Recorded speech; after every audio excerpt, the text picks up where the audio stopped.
What's going on, guys? Alec here from Oz Fury Gaming, hoping to smash through what's happening in the ATV fairly quickly, so let's get going. Start us off with, we've got bug fixing for 3.0, and as we can see here, these doors aren't really liking the Constellation that much. Not just happening on the Constellation, but a few other vessels such as the Caterpillar, so they're working on getting that sorted out. Other things too is this lovely gentleman here is having a few issues having a cup of whatever he's drinking. As you see, there's a collision model issue going on here as they start to sort of show the in-game collision models. Other stuff that was shown off too was the in-house patcher, which will hopefully be something similar to what we get for 3.0 patching. Here they're having a few issues with animation work with regards to the box being in someone's face, and also too they wanted to cover how animation itself is going to develop and become more lifelike.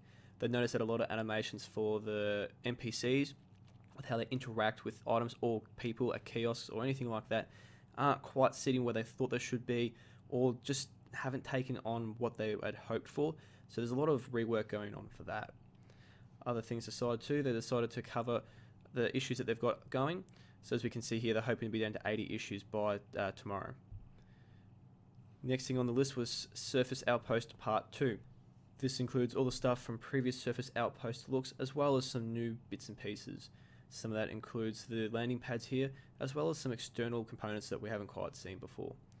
This brings another good idea too, that perhaps we'll be finding a lot of interesting built outposts that, even though they are built on a prefab scale, they'll be nice and interesting to explore internally too.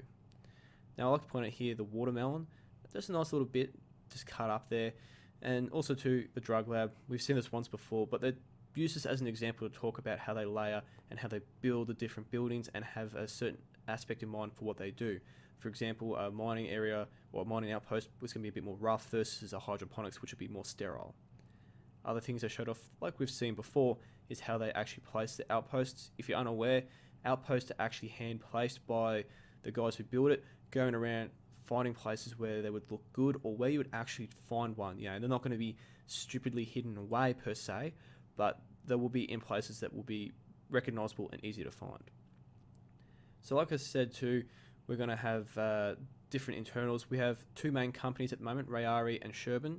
Now each one has different color code and different internals, and allow for, well, not different technology per se, but just a different experience. So Sherbin's got that yellow color, as Rayari is red, and this is used not just as a logo per se, but just to give you an idea of who it is and a slight reminder, a subtle hint.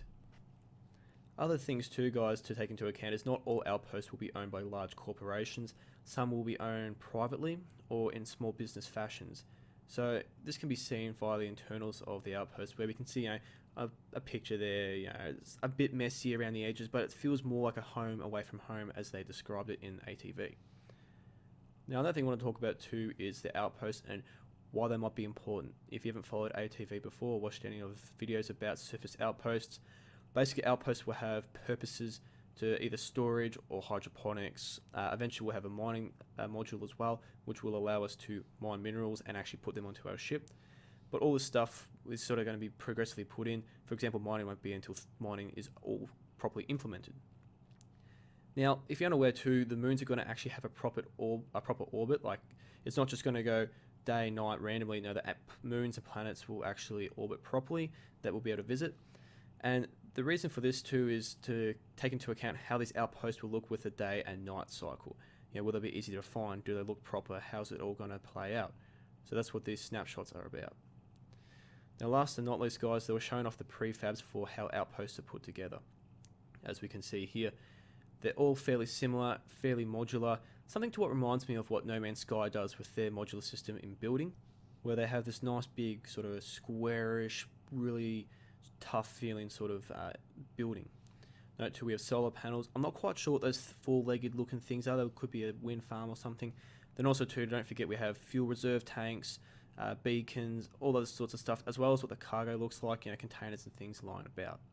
So this sort of stuff really is exciting to see, and really nice to see them pulling it together and seeing that the artists are still hard at work and still really enthusiastic to get this stuff sorted. Now, not just the big building stuff is being prefab, but obviously big stuff has built from smaller stuff.